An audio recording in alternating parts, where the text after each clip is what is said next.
We are very appreciative to Dorothy Foster for sharing her expertise with us. Thank you very much. Dorothy is a state attorney on the island and with offices in Seattle. And she has done a lot of community work over the years. She's been very helpful very generous with her time to come to the senior center and provide information about what you need to do if you're going to get ready, which we all should, for that time when we can't speak for ourselves. And one of the things that I really appreciate about your presentations is you tell us how much we can do on our own and how far we can get, which will not only, of course, be valuable for us, but it also means that if we are going to engage the services of an attorney, we're making that an efficient experience for both the attorney and us and our pocketbook. So with that, thank you, Dorothy, and I'll let you. He's so well-spoken, isn't he? Great. So first of all, I want to thank Jeanette Franks for the title of this presentation. You know the series 6 Feet Under, and we did actually presentation. I did a presentation on being dead during COVID over Zoom, but this presentation is about not being dead.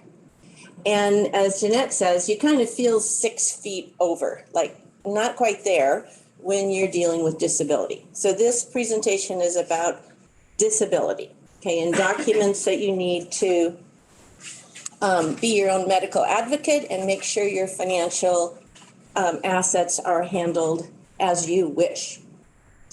So all of these documents, I'm going to be talking about 4 documents, and then at the very end, new to my presentation is talking about how to be your own medical advocate in a hospital these days. And so we'll, everything we're talking about today, you may do on your own, okay? So when we're talking about documents regarding being dead, and I will use the word dead, in my practice, when we're doing estate planning discussions with new clients, they often say to me, oh, I'll need that. No, I don't want to do that. I'll need that money. And every week I say, no, you'll be dead. So we're not talking about retirement planning. We're talking about you're about to lose control of your ability, of your autonomy. Okay.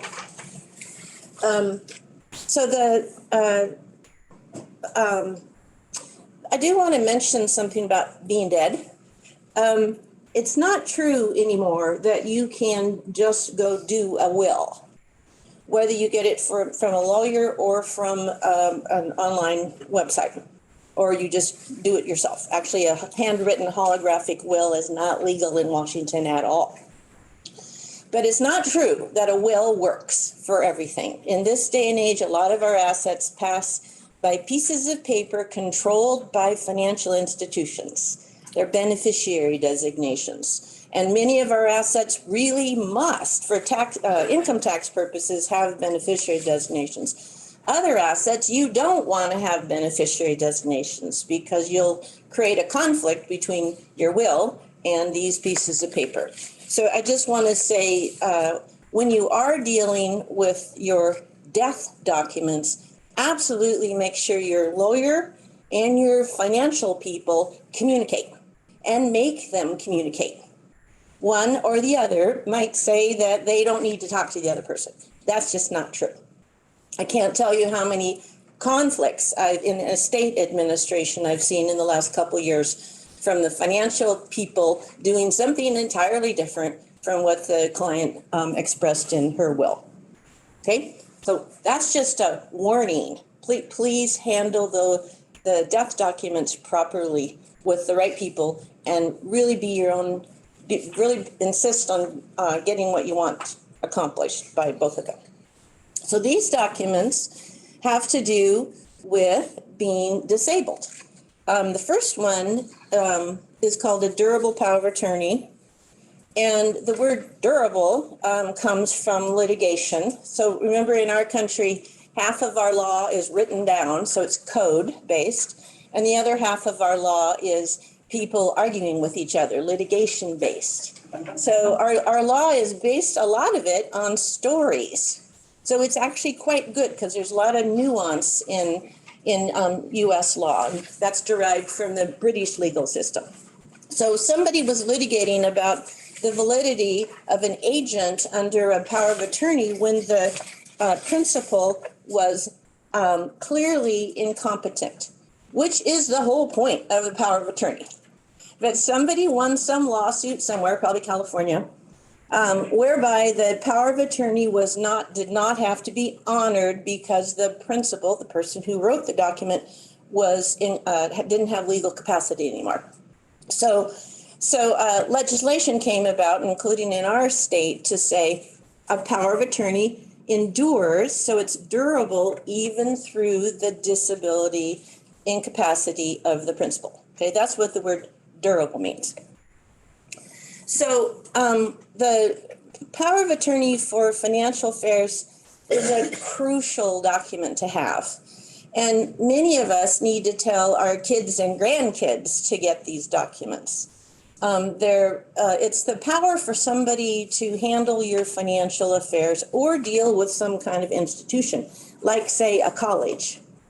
So when a kid is in college, usually the financial institution gives the kid both a durable power of attorney form and a medical power of attorney. Well, they do it online now, allowing the mom and dad to talk to the financial institution. Otherwise, a person who's over age 18 does not have any power to give. I mean, the college has no power to talk to anybody else other than the person who's over age 18. Okay? So that's often not understood because the colleges handle it. But if our kids are not in college, the kid needs a power of attorney.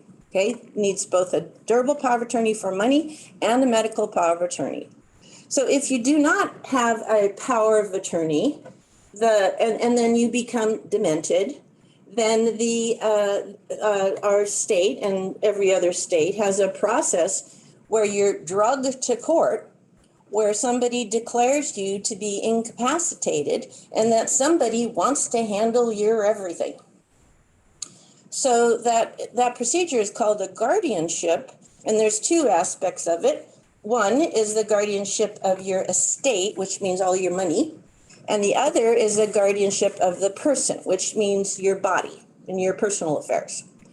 So if you do not have a power of attorney and you end up incapacitated, absolutely somebody's going to drag you to court, and they're going to create a system where you are a ward of the court.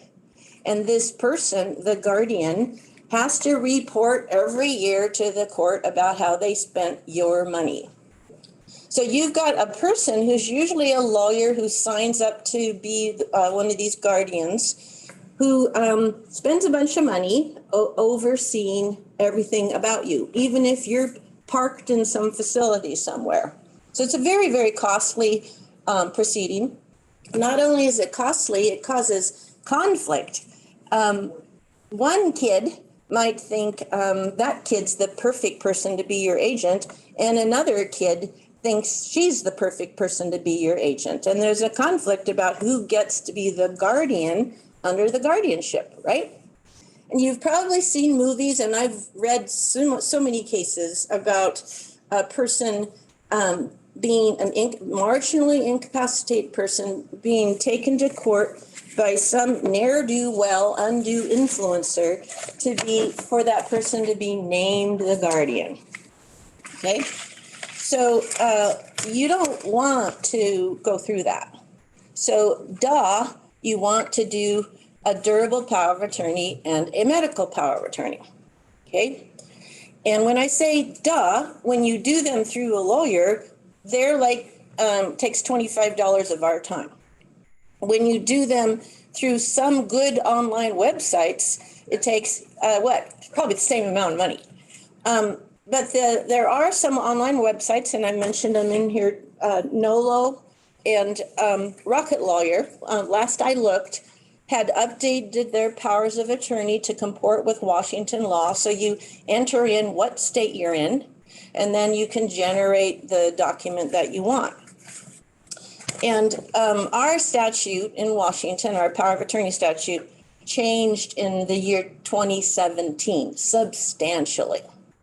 So if you've got a power of attorney from the olden days that say your lawyer did or you got from the library, make sure you redo it if it was prior to the year 2018. Okay. So when you're doing a durable power of attorney for money, you have the choice of making it effective immediately, meaning this person is going to be my agent whether or not I'm incapacitated, or it can be effective upon incapacity. So generally, most form powers of attorney that you see are effective upon incapacity. I encourage people not to do that. If you have somebody, an agent, actually the word is agent under the statute now, not power of attorney and not attorney in fact anymore. The word is agent. If you've got a person who you're willing to have be your agent and you completely trust this person, why not have the person start helping you with bookkeeping, secretarial work, banking, taxes? I would love somebody to do that for me, right? They don't want to. The person, there are institutions actually. So in terms of choosing your agent, we all tend to think about family members. Some of them are lousy at money and some of them don't want to. And fortunately, let me back up. So most financial institutions, including banks now, will not be the agent under a durable power of attorney. And that change came about in the late 90s when the financial institutions changed their charging mechanism so they were paid a percentage of assets under management instead of what they do. So most financial institutions got rid of their trust people, their estate people, and their retirement people. So there's not a lot of private client service experts in these financial institutions. When that happened, several of these the trust people who had been in these departments in Washington started their own fiduciary only companies. Fiduciary means a person acting on behalf of another person with respect to their affairs or their assets. Okay, so there are some fiduciary only companies and people in Washington. There's 3 companies who have been in existence for quite a while, and they'll act as a personal representative, which means executor under your will. They'll act as agent under your durable power of attorney, and they'll even act as agent under your medical power of attorney. And then most of them, there's 3 of them that are actually substantial companies, and they generally bill by the hour, depending on what they're doing. So I'd say 50% of my clients do not have a person in their pocket to name. And I have a twin brother. I didn't name him. I named one of these institutions because they know what they're doing. Do you know what the range of the prices are per hour? Like, is it $500 or $200? I mean, how obvious it is. It's like, like $75 an hour for an underling. And one company, on behalf of a client, I had actually one of the principals do some trustee work. It was like $125 an hour. So it's quite inexpensive. Okay. So back to the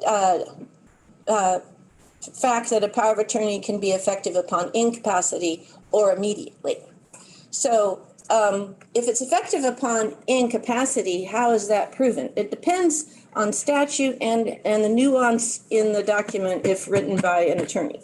So the way we draft our documents is to say you're incapacitated if so determined by your then attending physician. I've had kids call me up and say, I'm going to take mom needs a new whatever, so I can take her to the nursing home. And I say, that's mom's job, not yours. And by the way, mom's fine in her house with the caregiver. Why are we going into a nursing home now, kid? And kid says, well, mom might fall down the stairs. Well, in one situation I'm talking about, mom was in her mid-90s, happily in her little home in West Seattle. So I said to this kid, so the determination of incapacity can be quite traumatic. So when we get to be demented, in my experience, there's like 5 years before we truly are demented, where we start being worried that we're getting demented. And when we start getting worried that we're losing control of the facility, like our brain, then we get really controlling, don't we? You might call it obstreperous. So about a few years before somebody really, truly would be determined to be incapacitated, it's really hard to get that person to do a will, do powers of attorney, do anything. They're busy pretending that nothing's happening and they're going to live forever. But back to the determination of incapacity, around here, we have good doctors who are aware enough to send you to a neurologist, and the neurologist does a test to see if you truly are demented, and then the neurologist writes a statement, and then the agent under our Washington statute has a document, an affidavit to fill out saying, yes, I'm the named person under this person's power of attorney. I promise, cross my heart, hope to die, give my firstborn son, that if I do anything bad, the financial institution's never going to be liable. That's literally what it says, except for the firstborn son. So it's a nice system. It's a statutory form in Washington that actually Nolo and Rocket Lawyer don't know about. So this, with the power of attorney, the statutory certificate of agents, it's called, and the one sentence from the doctor saying, yep, demented, then the agent can go to the financial institution, your financial institution, and be able to deal with all your records. Okay? So a lot of us don't want to actually go through that determination of incapacity. So when I'm drafting a durable power of attorney for a husband and wife, usually they like each other, and usually they'll be willing to let the other act immediately. Often in a division of labor in a marriage, one person's doing the bookkeeping and taxes anyway and needs to access the other person's IRA. So a power of attorney effective immediately for your spouse is always great, except if you're getting divorced. Don't do that. And then what we draft is that the next agent, and by the way, you want to name a succession of agents, right? Because when you get to be demented, you can't do these documents again. So the next agent who's not your spouse, you want them to act only if you're determined to be incapacitated. Okay? So the durable power of attorney that we draft and that what we're talking about generally is a general durable power of attorney. It's supposed to be and should be honored everywhere by every financial institution. And you need to understand that a lot of financial institutions, remember the ones that are already fired all their private client service people, they love to give you a power of attorney that their lawyers drafted in-house just for them. And they only allow you to name one person and they make it effective immediately. So that's rarely useful. Okay. If you have a general power of attorney and a financial institution had you do this other little one, there's not a conflict unless you named different people, which I've seen happen. Okay. So generally you want your durable power of attorney to be truly durable, truly general, and work everywhere.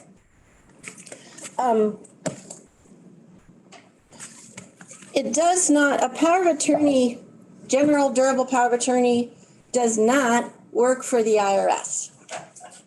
So IRS has a special form 2848 that gives them permission to talk to somebody.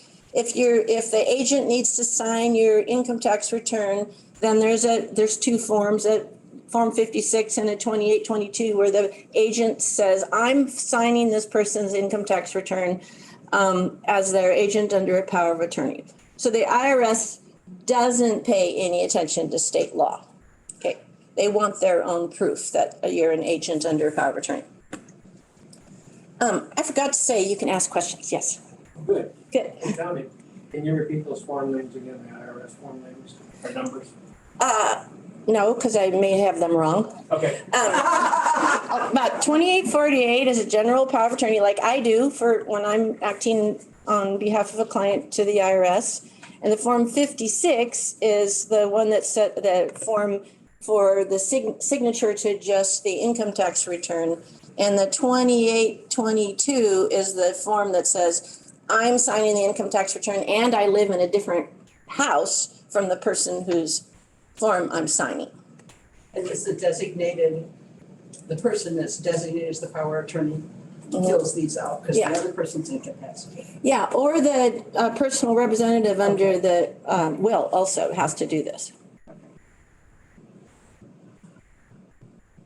Any other question on durable power of attorney?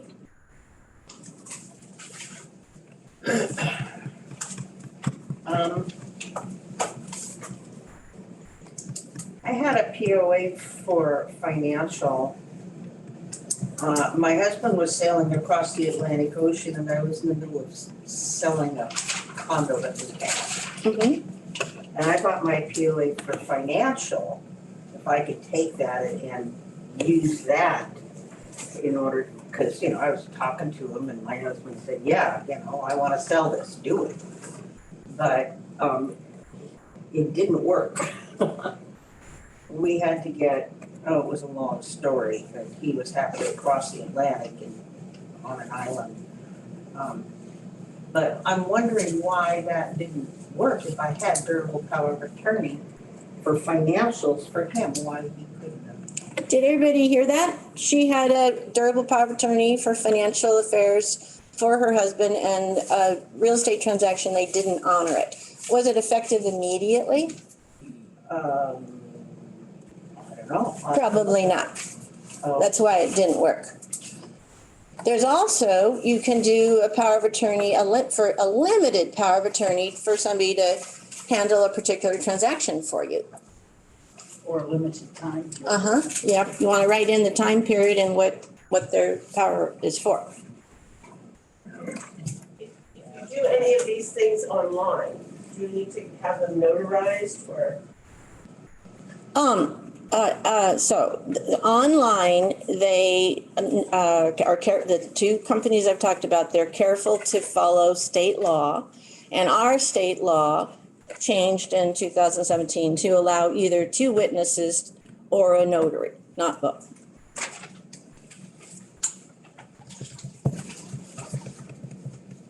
Okay, so hurry and scurry and get a durable power of attorney. Now let's talk about medical power of attorney. So a medical power of attorney is distinct from a medical directive / healthcare directive / living will. All those three names I just said are all the same thing. Healthcare directive, medical directive, living will, same thing. That's not what we're talking about yet. So medical power of attorney gives somebody the ability to make medical decisions for you. So I draft a medical power of attorney effective immediately, always. Because I don't want, and I've experienced this, a legal capacity conundrum in the hospital. Does the agent have the power to talk on behalf of the patient? Because the agent hasn't been determined, or the patient hasn't been determined to be legally incapacitated. So the doctors do not like talking to lawyers when they're trying to help the patient. So you just always want a power of attorney effective immediately, and that's a medical power of attorney, and that's the problem with some of the online forms. Okay, so the medical power of attorney is naming the agent who can make medical decisions for you, and when the statute changed, what it did was standardize the kind of decisions. But I also expand those decisions as I learn about them from client situations or clients of mine who are physicians I will always tweak the medical power of attorney with respect to the decisions I clearly want the person to be able to do. So what I've always done is clearly say my agent can spring me from a facility against doctor's orders, right? Have you ever been in a situation where you were in a hospital or an emergency room saying you wish you weren't there? Well, you can walk out, even though they tell you you can't. So you want your agent to be able to drag you out and take you to another facility, which some of you may have read the Seattle Times article last week, where people don't want to be in certain medical facilities. So you want to be able to give your agent the full power to remove you to another facility or take you home. Okay, so doctors have a job of keeping you alive, and they do their job really well, and their job is keeping you alive in the hospital. So if you're in the hospital and you decide you don't want to be alive anymore, that's a perfect example of when you want to be sprung from the hospital, right? So it is absolutely crucial that you be able to go home, call up hospice if you qualify, and then not be alive anymore. We even, as you know, have death with dignity for certain people who qualify. And death with dignity means you, not your agent, need to be able to say, I have a terminal condition, and there two physicians attest to it, and I truly don't want to be alive. Give me the option of a physician-assisted suicide. So that is a possibility in our state, not in a hospital. They are not going to do that. Their job is to keep you alive. So if you think you want to not be alive, you get out of a hospital. So make sure your medical power of attorney allows your agent to remove you. You don't need to draft a whole bunch of details about the specific medical procedures that you want your agent to be able to do. That's the whole point of the medical directive. That's all the gruesome little details about what you do or do not want done. Okay? So the medical power of attorney is essential for the doctors to be able to make decisions. And they're going to make decisions based on what your agent says. And you may have two agents. And yes, they have a moral obligation, each of them, to contact the other and reach consensus. Yeah, it does not always happen. And you have the ability to communicate with the agent ahead of time in your medical directive about what you want. Okay, but the medical power of attorney should just be a series of people that you're willing to make medical decisions for you.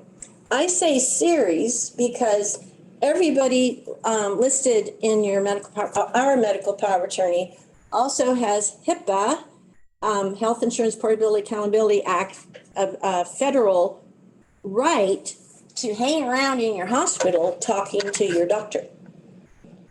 So we'll talk about that HIPAA law, which actually I spelled wrong throughout the document. I spelled it variously throughout the document, but it's federal law regarding disclosure of medical records that came down in the late 90s. It's good law. Okay, so yes. Question, Alzheimer's. This is a big one for a lot of people. I've had loved ones die of Alzheimer's. And with the ability to, what's the word I'm trying to say? Where you can have a physician-assisted death. That's not possible with someone who's Alzheimer's because they don't have the ability to make the decision, which is really tough. I had a sister-in-law that was in a vegetative state for 5 years. You know, that's criminal. So what can we do about that? I mean, the person has Alzheimer's and they get Alzheimer's, can they pre-draft something that says, when I get to this point? If you live in a state with a good nonprofit that thinks about stuff like that and drafts on your behalf, stuff like that.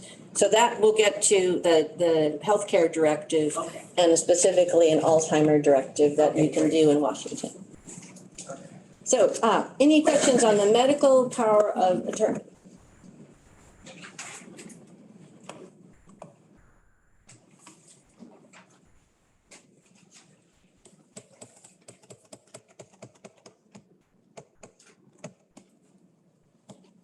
Okay, so medical power of attorney is one of the 2 documents you absolutely must have when you're entering a medical facility. So nobody's going to know to turn on your phone if you just had a car wreck. So I recommend when you get your medical power of attorney done that you paper it all over the place to all your named agents and all your doctors and your lawyer if your lawyer drafted it, and you carry it with you in paper form when you travel. And if you end up in a place that, you just had a car wreck in Oklahoma and the document flew out the window, I want to remind you, you need to be your own medical advocate and don't sign legal documents when you just had a car wreck, heart attack, or it's 7 a.m. for a scary surgery, right? You do not ever need to sign a legal document in a hospital, ever. And we'll talk about that at the end. So this medical power of attorney you carry with you. I mean, not around Bainbridge, but I mean when you're traveling. Yes. So you did say, if I heard you correctly, that you have to have a medical power of attorney to go into a facility if you become incapacitated, but don't sign anything once you get into the hospital? I did not say you have to have any document when you're going into a tax-exempt nonprofit hospital. And that's what we'll talk about at the end. It's a big issue these days. I really. Because there's a couple for-profit hospitals down by Tacoma now. For-profit hospitals can do whatever they want. Okay, all right. But our hospitals are tax exempt. They have to let you in. That's why they don't pay income That tax. sounded really odd to me. Yeah, well, the intake lady is not going to tell you that, right? She's going to have you fill out their form as you're being admitted. Okay. But you're saying don't sign it. You don't have to sign it. I'm going to talk about the don't sign and what to sign at the end. That's item number 5, Okay. 6. So to Yes. clarify, I think, Dorothy, you're suggesting that we are best off if we have a medical power of attorney before an incident occurs where we end up in the hospital. You're right. Even though you're not required to have one. I didn't say the corollary of it. Let's say you don't have a medical power of attorney and you end up in a hospital that's in Oklahoma. So nobody has HIPAA authority to even be in the room. Okay. So you have no medical power of attorney. The doctors are going to do their job. They do anything and everything that's within their scope of practice to keep you alive, because that's exactly what they are know to do. Okay. And then you end up impaired, perhaps, from something whatever. So nobody has any power to override the doctors. Okay. And I don't want to malign doctors. They're doing their job. But, and many doctors would love to stop all their interventionist practices, but they can't because they're afraid of being sued. Okay, so they're going to keep doing anything and everything. My mother was in the hospital for 3 months before she passed, and I found it to be a real fight with the doctors and that whole thing in the hospital. So I wanted to get her home, if it was not going to be a happy ending, or let's say an ending. So, what ended up happening is that I didn't get her home because they kept saying, oh, she's getting better, which was like some kind of fantasy, in their minds or in their practice, and it was not the reality of the situation, which was heartbreaking and, very difficult my mother ended up dying in the hospital. Didn't get to say goodbye to any of her friends, this hospital was several hours away from her home. So, Were you an agent under a current medical power of attorney? yeah, Yeah, well, so, your medical power of attorney might not have explicitly said that you have the right to remove her against doctor's orders. so it has to specifically. Well, it doesn't have to. Everybody's worried about being sued by everybody all the time, and everybody does sue everybody all the time. Anybody can sue anybody for anything. Okay, so that's but it's equivocal because they said she's getting better, right? And so you're also gonna wonder, gosh, am I a bad person to take her home when one more treatment could make her better? We've all been there, right? Should we do this, right? Am I God to decide that I'm gonna spring my mother from the hospital and take her home? It's very difficult, okay? Hence, the next document, the healthcare directive. Medical directive living will. That's what your wishes are, what you want. And it's not just pull the plug. So every state has a healthcare directive by statute. Our legislature created one that basically, I like food and water, I don't like food and water, or I don't care. And it's been proven to be 100% uncorrelated to anything that happens in the hospital. Somebody did a statistical analysis. And my physician clients say, nah, that means nothing. So you can understand a legislature is lobbied by everybody. So they end up with nothing, right? The least common denominator. So what's happened then is other organizations have tried to help people with enumerating their specific medical wishes. And I remember back in the old group health days, they spent some time making a good list of medical questions and talked about your general squishy values, and it was a really nice document. And in the olden days, I cobbled together language like that for my clients just so they could get, I'm not a physician, I don't know what the question should be. Now I'm using a document produced by our End of Life Washington, this nonprofit that is an affiliate of a national nonprofit where doctors, lawyers, and ethicists work together on constantly tweaking what are the issues, what needs to be in this document. And they're volunteers. So they're not worried about liability, they're worried about protecting your autonomy so you can be your own advocate, right? So this End of Life Washington document is very long, but it's long for a purpose because there's many different issues. As you said, Ruby, you might be getting better and you might not. So they're even going to, this document even asks you, what's your general attachment to being alive? Well, that's not their words, but things like that are really helpful for your agent and your medical power of attorney to read. Okay? So this healthcare directive is available on endoflifewa.org, WA. And by the way, the first page is a medical power of attorney.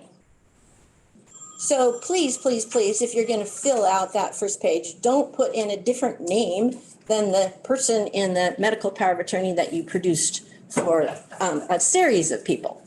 Okay. So the medical directive from End of Life Washington has a bunch of gruesome questions.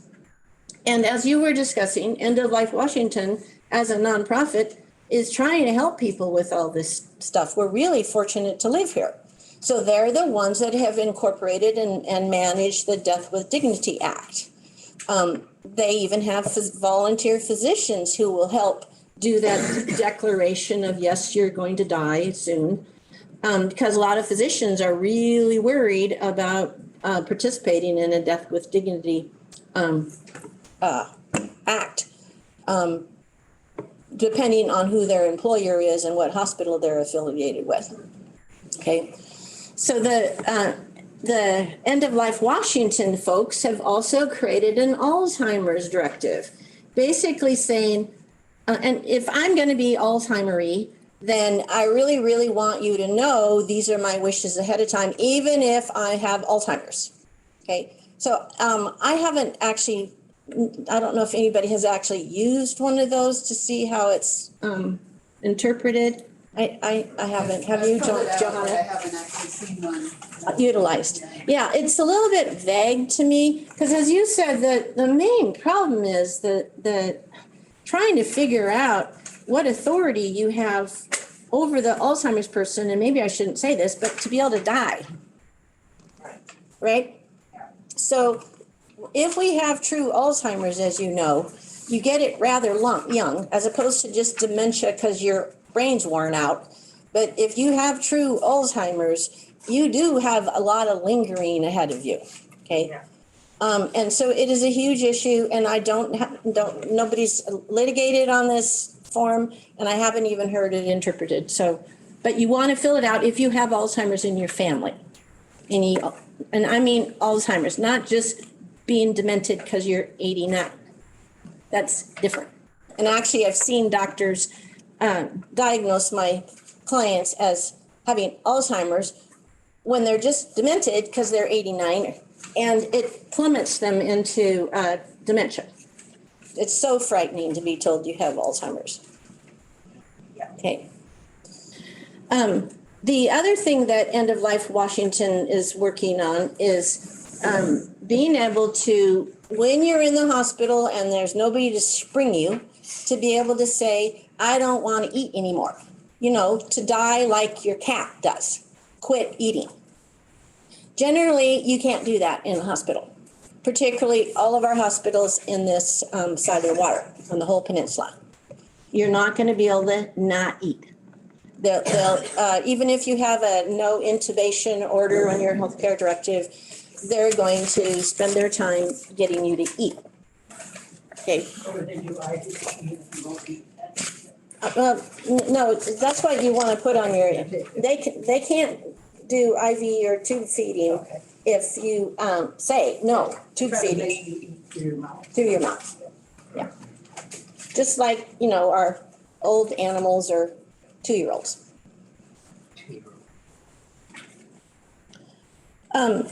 So I was talking about the End of Life Washington forms because they really are so nuanced. But there are other documents that do have some of these medical wishes. One of them is the 5 wishes document that Carolyn Stevens used to do a presentation on. Carolyn and I, that's your second document that you have, went through, Dorothy's giving people different advice than Carolyn's giving. And that's what that hierarchy is, that we worked on. Here are the documents you absolutely need. And they're not necessarily well expressed in 5 wishes. So 5 wishes is a few questions, not a lot, not as many as the End of Life Washington form does. But 5 wishes also has some really nice little things at the very end of it, questions about how you want to be treated. I think they're really nice. Okay, so you could do the 5 wishes form also if you want, but please augment it with a robust medical power of attorney. Remember, that allows you to be sprung if you want, and a robust healthcare directive and maybe an Alzheimer's directive. Okay, and make sure you don't contradict yourself in the documents. I'm sorry, could you repeat that? Regarding the 5 wishes document, it has 2 nice questions at the end that are about how you want to be treated, I would say. Okay, and then it also has medical power of attorney and a medical directive section, and they're not very robust. So that's why I'm saying make sure you do a robust medical power of attorney and a really robust healthcare directive and an Alzheimer's directive if you have it in your family. And if you really want to, you can, if you want to communicate clearly, do the 5 wishes document also.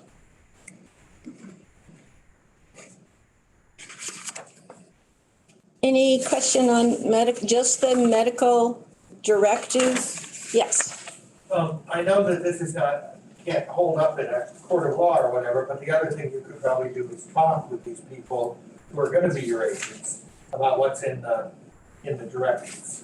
Absolutely, you should talk. I make my clients who are married go out on a date. And I've had 2 people in one same restaurant, 4 people in the same restaurant, and I know who your lawyer is. You absolutely need to talk, particularly there's always one spouse that doesn't want to talk about these things, right? And then the other reason why you want them written down, though, is you might have more than one kid. And absolutely, they start saying, even if the kid lives in Connecticut and doesn't, bother with you at all, when it comes to end of life decisions, that kid in Connecticut is going to say, I know mom wanted whatever.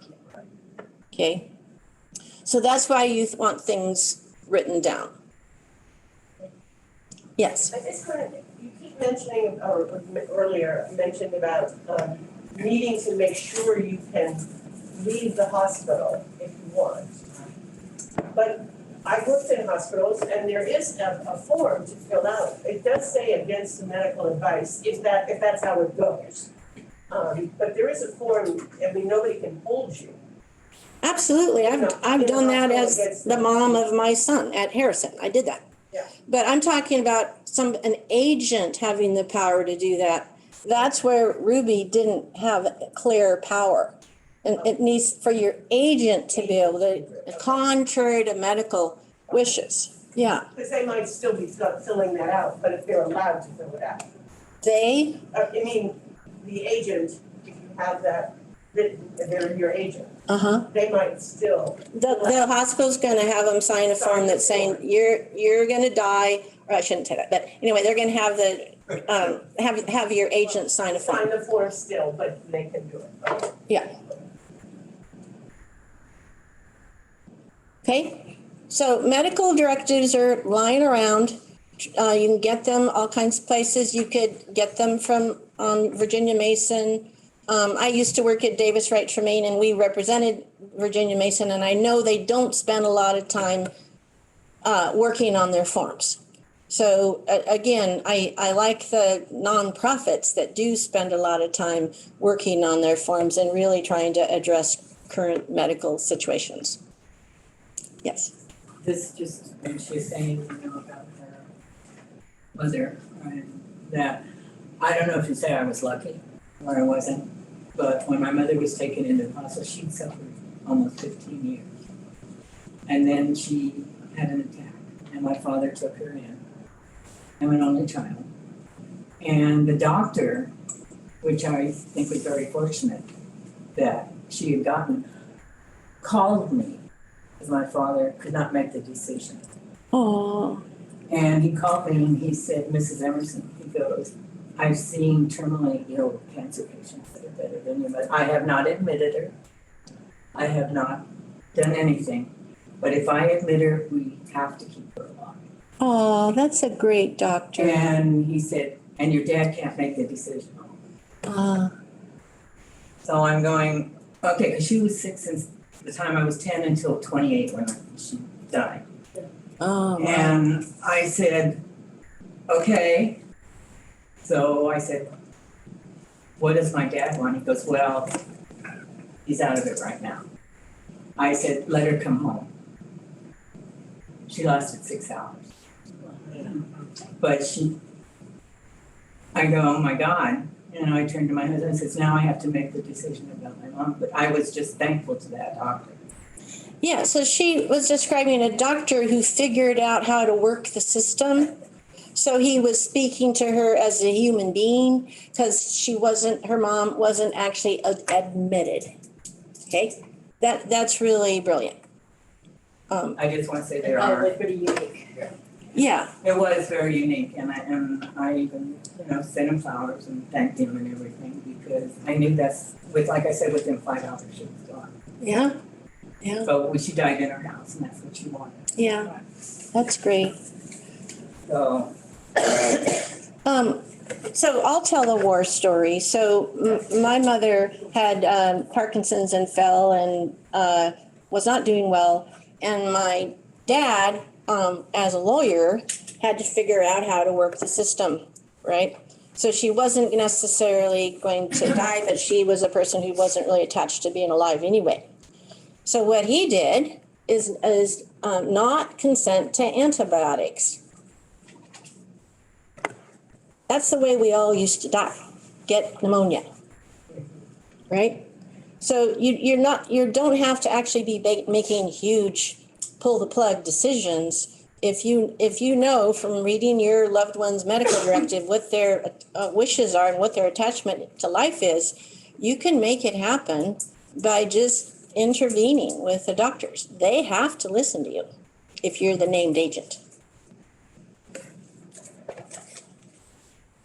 Any other war story? No, Yes. but I'm trying to clarify this. So if you want someone to be able to end their life and refusing antibiotics, does that have to be written in the advance directive? The refusal of antibiotics specifically?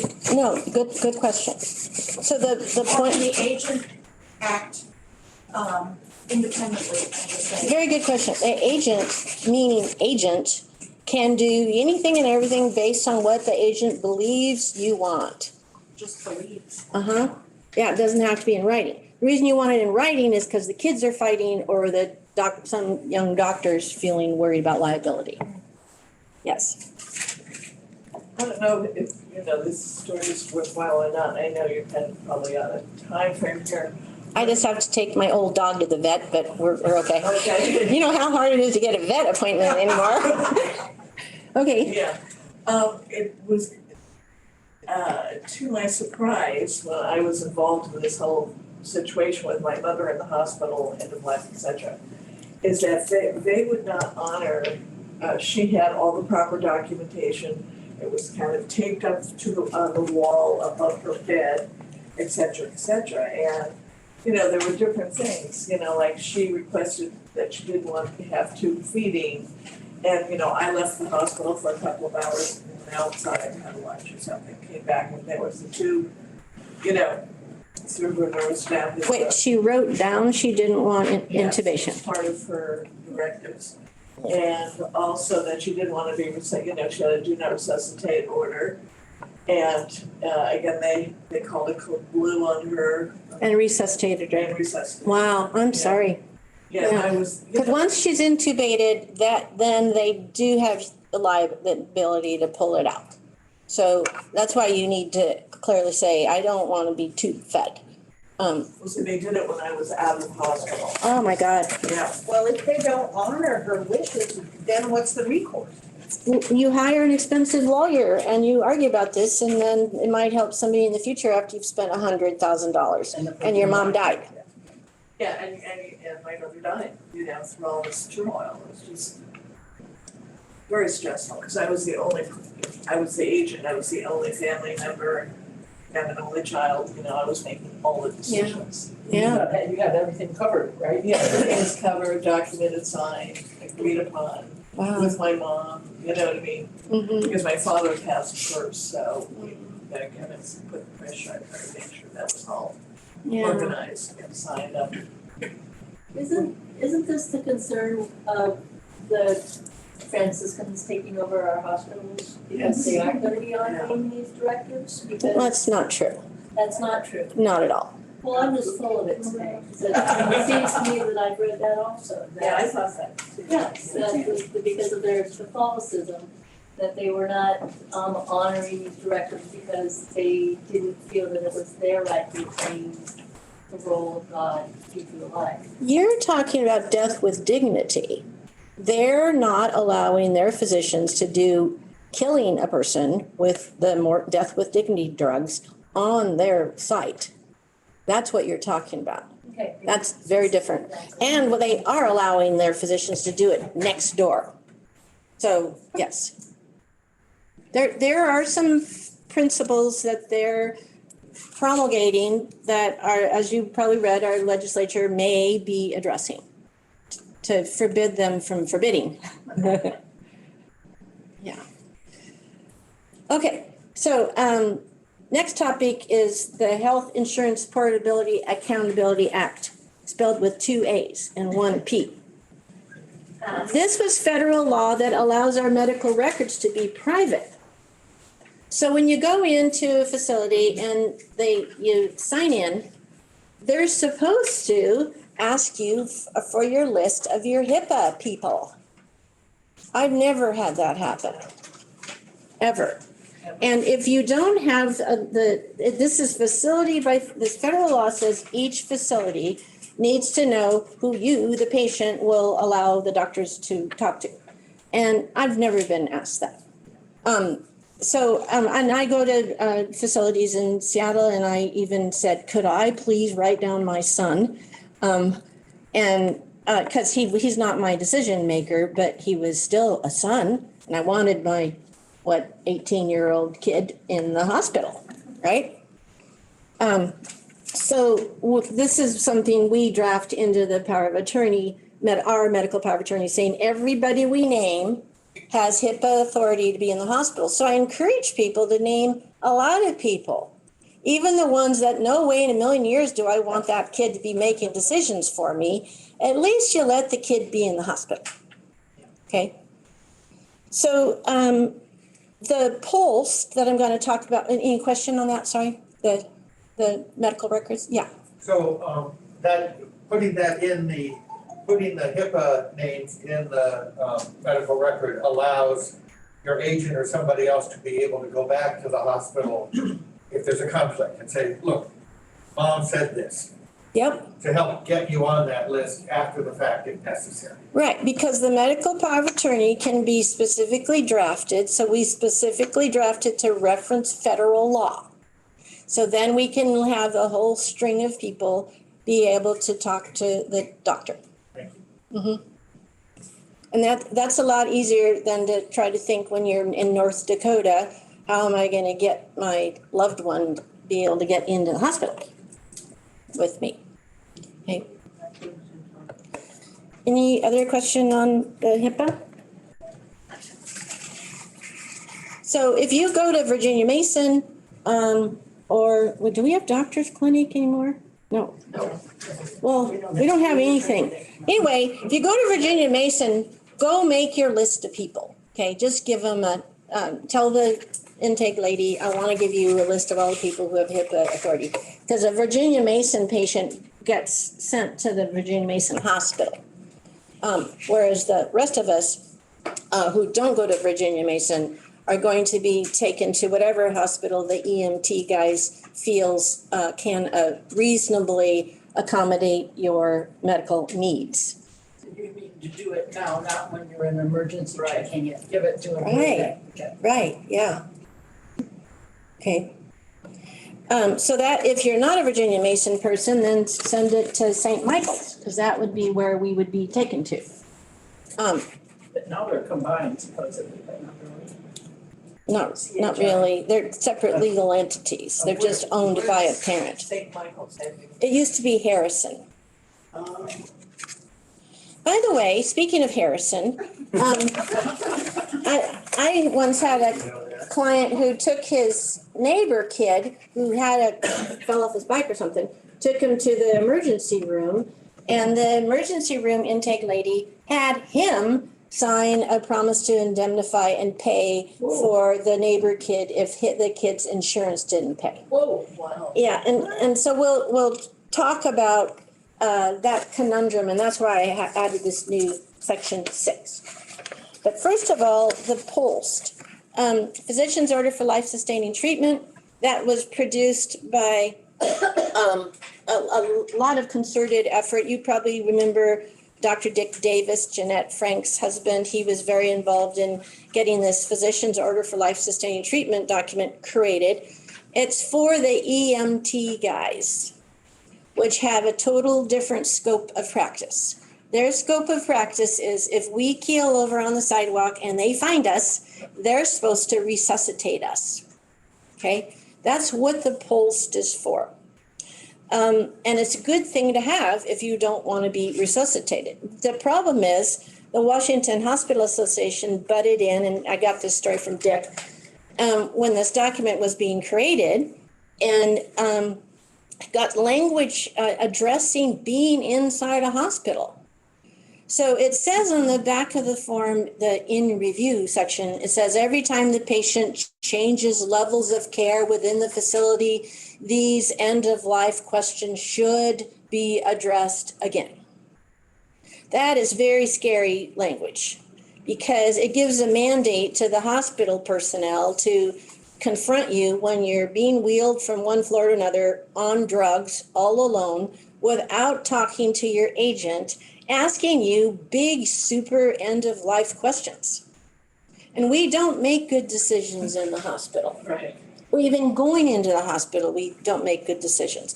So the Pulse does have like 3 nice little questions, and in addition to the do not resuscitate order. But by reason of this in review part, I recommend you not sign it at all unless you truly are a DNR person, do not resuscitate person. If you don't sign what at all, the post. Pulsed at all. If you are a do not resuscitate person, then sign it. I represent Medic One Foundation. So I asked them, I said, how can we say do not resuscitate me other than using this green post form? And the answer was no way to do it. This is the only way to say do not resuscitate in Washington. So then I talked to the fire department here on Bainbridge, and I said, what about, tattooing DNR on your neck? Or wearing these bracelets you can get from Amazon. And the guy I talked to said they'd honor it. In King County, Medic One Foundation, the guy just mumbled, of course. But I don't know. I don't know if an EMT guy sees you with DNR on your neck, if he's going to feel okay about not resuscitating you. Okay. So you can, if you are a DNR person, then you can carry around these little wallet-sized bright green Pulse documents. When I say don't sign it, it seems to be contrary to your doctor's advice. I've seen a lot of doctors around here hand them to their patients. Here, do this. Okay, you don't need to do this post. It's for the EMT guys. You are going to do the medical power of attorney and the medical directive, and those 2 documents, medical power of attorney, medical directive, are all that you need. And you're going to carry them with you in your backpack when you go hiking. You're going to travel with them. You're going to send those 2 documents everywhere. And if you end up somewhere without them, you're going to say, I've already done what you need. I'll get them to you, or my lawyer will get them to you, or my family will get them to you. I've already done what you need. So that's because you ended up in a nonprofit hospital who has to let you in. They don't pay income tax because they have to let you in. Post, if you're in a facility, they're going to make you do a post. They just are. So you want to make sure that you answer the questions in the post exactly the same way you answer your medical directive, and you put them in your freezer together. Okay, any question on post? Can you cross out the part in the back, or does that make any difference? I do that all the time. In the back, on the back. It says in review or review. Every floor, every change in. Yeah. And the problem is that these end of life questions should be addressed again. That's not saying the agent is going to be consulted. That's what's scary. Right. So if I understood you right, there's no need for a post unless you are a DNR. Correct. If you are a DNR person, you must have a post. Otherwise, And, unless you're not covered. don't do it if you're not a DNR person. The question is, that Alzheimer's is creeping and maybe you don't want to be resuscitated when you're with it, but you do not want to be resuscitated if you get into a bad situation as an Alzheimer's person where you're out of it. So how does that work? That's the one thing, the Alzheimer's directive that you can do will say, honor my already expressed wishes. When I say, if I get Alzheimer's, I truly do mean, do not resuscitate me. So all those documents have to be signed when you're of sound body and mind. You're not Yeah, sick and in the happy, hospital. not when you're being admitted. Right. Yeah, That's really key. yes. And that be really happy and talk to people about them. And as I said, travel with them and don't sign anything else, which is the next topic unless you have a question on post. Okay. So the consent to medical treatment indemnification, I think this is a microphone, sorry.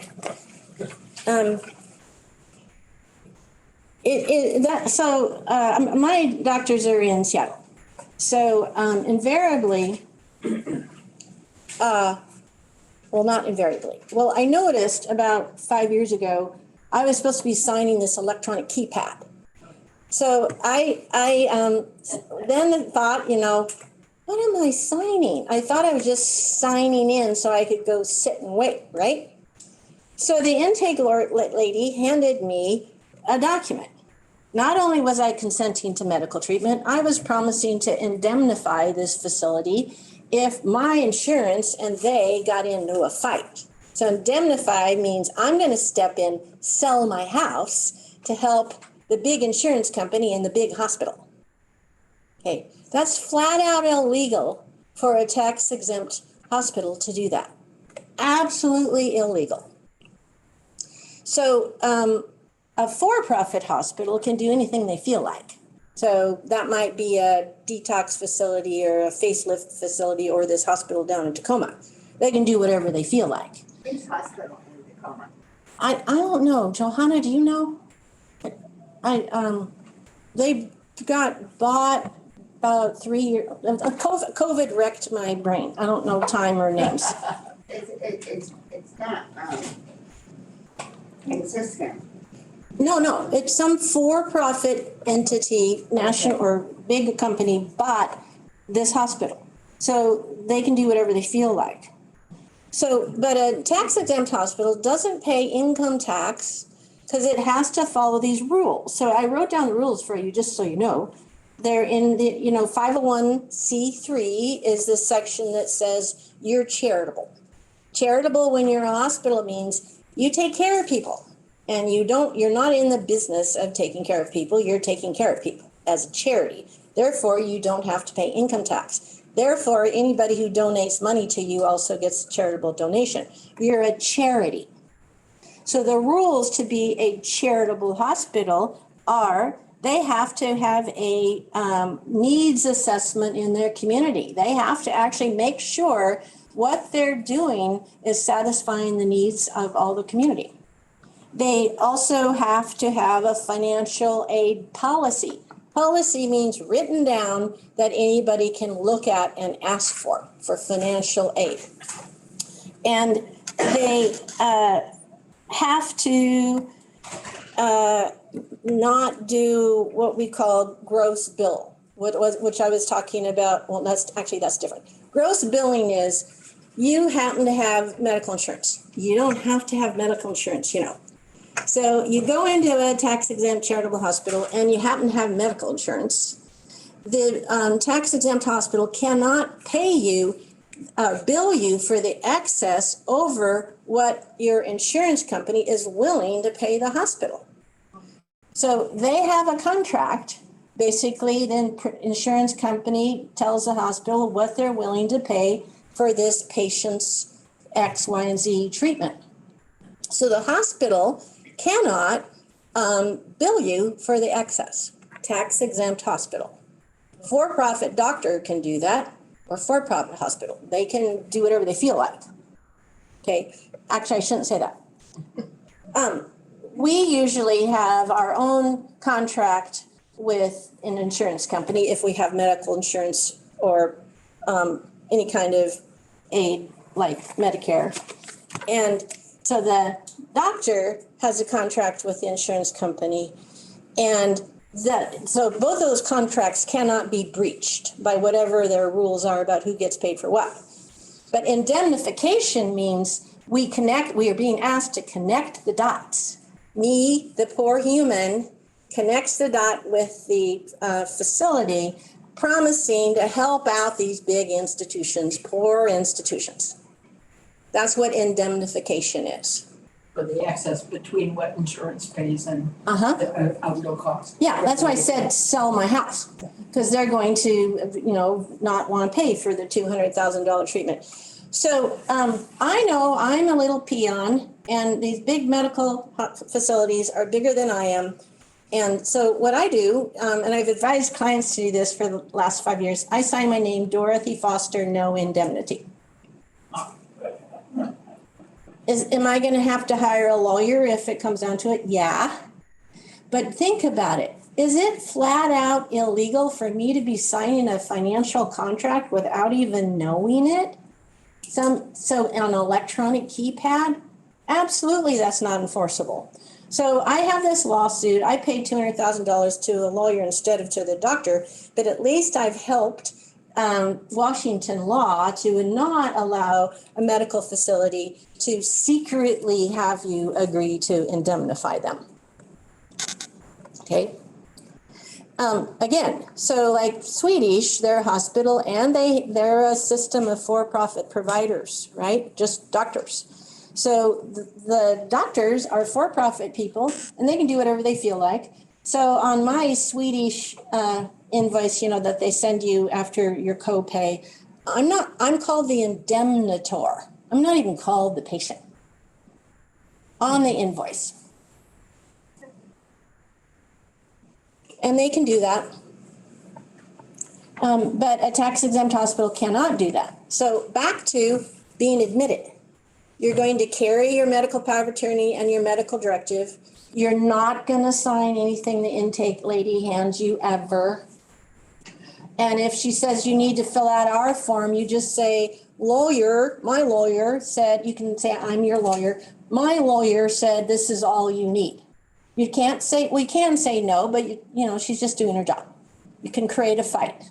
But what you really, really want to do is not sign new legal documents that you don't even think about and don't even read. I have hundreds of stories of clients doing this, including my elderly father, back to my dad. So my dad was a lawyer in his late 80s, had a heart attack in Wenatchee, was being admitted, and he got handed a medical directive on the spot, having a heart attack, and he filled out a do anything, do everything, whatever, and ended up with a quadruple bypass that he never recovered from. Ruby knows he lived in my house for 2 years. Never recovered, because you don't really do well with super major surgery in your late 80s, nor would he have agreed to that, right? But he was afraid. So the answer is to remember, don't sign anything in intake orderly. And so you remember, you can go, they have to let you in, even if you don't have a medical power of attorney, you don't have a medical directive, and you don't have insurance. They have to let you in. Even in the for-profit hospital? No. For-profit hospitals, we all promise not to go to. You have no control. I don't know if you're gonna go this far, but if you address people making clear in writing their directives for burial creation. I've been on the Court of Appeals, and we had a case that wasted the whole estate with the children of the person who died arguing over where the ashes were gonna be buried in which state. Because they all thought, like you said, mom said this or that, and she hadn't written it down anywhere. And it was just a terrible, terrible situation because nobody thought of it. That's in our death presentation. Okay. But yes, dead body is entirely different from will or beneficiary designation. And there's a lot of law regarding your body. And luckily, Tim Cook, who bought Cook Funeral Home, he really has researched all kinds of options. And Johanna here in the back also knows about all the options. Yeah, actually, the End of Life Washington Advance Directive has a place for you to specify what you want done with your body and to assign a funeral agent. Forest funeral on that form? Yeah, that's a good thing to do. And the most important thing is that you name an agent so the kids aren't arguing. You name a kid. And I'll just also add that Dorothy graciously talked about that topic a year ago, Okay. and we do have a video of that. I'm not a good Zoom presenter. You're actually pretty good. And so I want to thank you very much. Very, very thorough as usual and really appreciated by all of us. Thank you.